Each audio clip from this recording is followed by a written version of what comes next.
First, I'd say the discipline of thinking well about each other.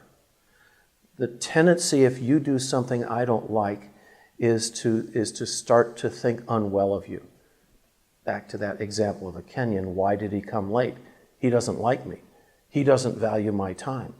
And you can come up with numerous things, and it really is a discipline to stop that type of thinking. So wait a second, I'm thinking wrongly about this.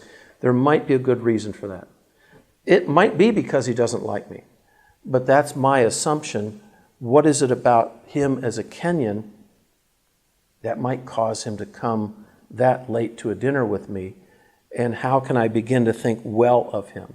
A Norwegian friend said at their school they have a policy of look again, which means you see the action and you have an immediate type of visceral reaction, but then you stop and you look again. But that takes discipline. It's not something that we consciously do. And I think if the team is used to seeing each other as diverse, it opens the door.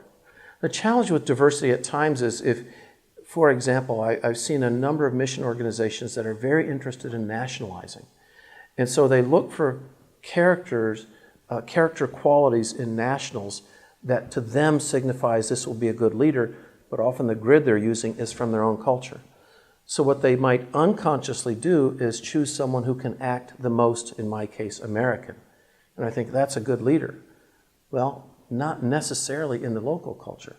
What's someone who can act the most Dutch? What's someone the Dutch would think of as a leader, or the Germans, or the Slovakians, or the Czechs, rather than who an American would think of as a good leader? So in terms of that type of procedure, establishing a good team is being able to look again, to think positively of another person, to create a safe climate where people feel free to let down and relax a little bit, but that can be hard to do initially on a team.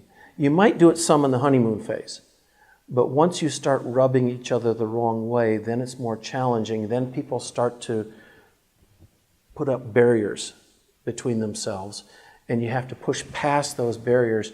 And the types of procedures I mentioned, for example, today we're running this team as a Brazilian team would run, because you have a Brazilian teammate, and that person becomes the team meeting leader for that day, explaining to you what's going on. Then you can, the next time you meet, you won't forget that, and you'll have that in mind whenever that person interacts with you.